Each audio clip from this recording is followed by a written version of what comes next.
Trading in the zone chapter first lesson 2। Head writing को लेकर जज मत करना, मुझे पता है मेरी हेड राइटिंग बहुत ज्यादा बेकार है।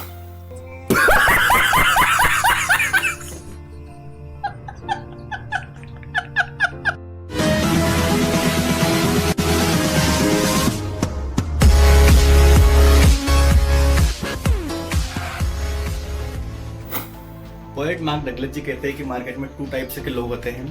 फर्स्ट होते हैं कंसिस्टेंट विनर जो लगातार पैसा बना रहे होते हैं, और सेकंड होते हैं कंसिस्टेंट लूजर जो लगातार मार्केट में अपना पैसा गंवा रहे होते हैं। तो कंसिस्टेंट विनर ऐसा क्या करते हैं कि वो लगातार पैसा कमा रहे होते हैं, और कंसिस्टेंट लूजर ऐसा क्या करते हैं कि वो मार्केट में लगातार अपना पैसा जो है वो गंवा रहे होते हैं। फर्स्ट हम बात करते हैं कंसिस्टेंट लूजर। 4 ऐसे मेजर रीजन है जिसकी वजह से मार्केट में लोग हमेशा अपना पैसा गंवाते रहते हैं। पहला रीजन है गलत होने का डर। मार्केट में ट्रेड लेने से पहले ही लोगों के मन में डर होता है, कहीं मैंने ये ट्रेड लिया, ये चलेगा कि नहीं चलेगा, तो पहले से ही अजम्पशन बना लेते हैं कि अगर मैं मार्केट में गलत साबित हो गया तो मेरा जो है वो लॉस हो जाएगा। दूसरा इसके बाद हमारा आता है पैसा खोने का डर। मार्केट में जैसे ही उसने ट्रेड लिया पहले ही वो डर आ जाता है कि मार्केट में कहीं मेरा लॉस तो ना हो जाए, जबकि मार्केट में ये पॉसिबिलिटी होती है कि किसी ट्रेड में आपको प्रॉफिट भी होगा, लॉस भी होगा। इसके बाद जो थर्ड आता है ट्रेड छूट जाने का डर, फोमो जिसको हम कहते हैं fear of missing out. Trade छूट जाने के डर से मार्केट में जहां एंट्री हमारी बनती है उस एंट्री के पहले ही ट्रेड ले लेते हैं, और उसकी वजह से कंफर्मेशन ट्रेड में मिल नहीं पाता है, और बाय चांस फिर जो है हमारा ऐसे लीड हो जाता है। चौथा इसके बाद आ जाता है और ज्यादा के चक्कर में प्रॉफिट बुक नहीं करना। मार्केट में जब हमारी ट्रेड चल रही होती है, हमें प्रॉफिट मिल रहा होता है, तो हमें लालच आ जाता है कि और ज्यादा हमें चाहिए, और ज्यादा हमें चाहिए, और वो और ज्यादा के चक्कर में जो प्रॉफिट मिल रहा है वो प्रॉफिट भी नहीं मिलता है, और बाद में जो है हमारा स्टॉप लॉस हिट हो जाता है। ये 4 मेजर रीजन है जिसकी वजह से मार्केट में लोग हमेशा अपना जो पैसा है वो गंवा रहे होते हैं, और मैंने भी अपनी ट्रेडिंग जर्नी में ये सारी चीजें फेस की है।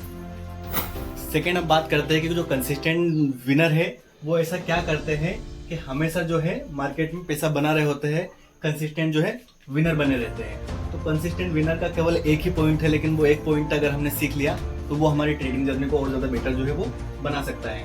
तो क्या है वो पॉइंट? वो पॉइंट है अपने एसएल को एक्सेप्ट करना। अगर मार्केट में हमने ट्रेड लिया है तो ट्रेड लेने से पहले ही किसी को पता नहीं होता है कि ये ट्रेड बहुत ज्यादा चलने वाला है या इसका स्टॉप लॉस हिट होने वाला है। अगर पता होता है तो अपने सारे लोग घर बार बेच के और पैसा अपना जो है एक ही ट्रेड में लगा देते हैं। तो ऐसा नहीं होता है कि हमें पता होता है पहले से।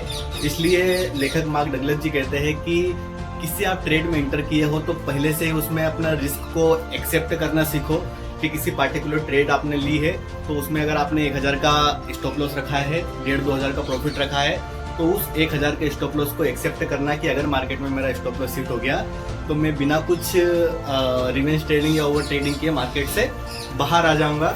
कि मार्केट में आज जो है मेरा सेटअप नहीं काम किया है, मुझे एसएल मार्केट ने दिया है तो उस एसएल को एक्सेप्ट करना। आप देखोगे कि मेरी ट्रेडिंग सिस्टम में मैंने भी अपने परमानेंट रूल्स में लगा रखा है, आपको स्क्रीन पे दिख जाएगा यहाँ पे। तो गाइस आई होप आप लोगों को समझ में आया होगा। ये जो कंसिस्टेंट लूजर है उसकी आदतों को अगर हमने छोड़ दिया और जो कंसिस्टेंट विनर है उसकी आदतों को हमने अपना लिया तो वो दिन दूर नहीं है जब हम भी कंसिस्टेंट जो है मार्केट में विन कर सके या विनर जो है वो बन सके। अभी तक चैनल को आपने सब्सक्राइब नहीं किया है तो कर लीजिए, क्योंकि ट्रेडिंग इन द जोन और ऐसी कई जो अदर्स बुक्स है ट्रेडिंग साइकोलॉजी के ऊपर, उसकी समरी जो है शुरू से लेके आखिरी तक स्टेप बाय स्टेप आने वाली है।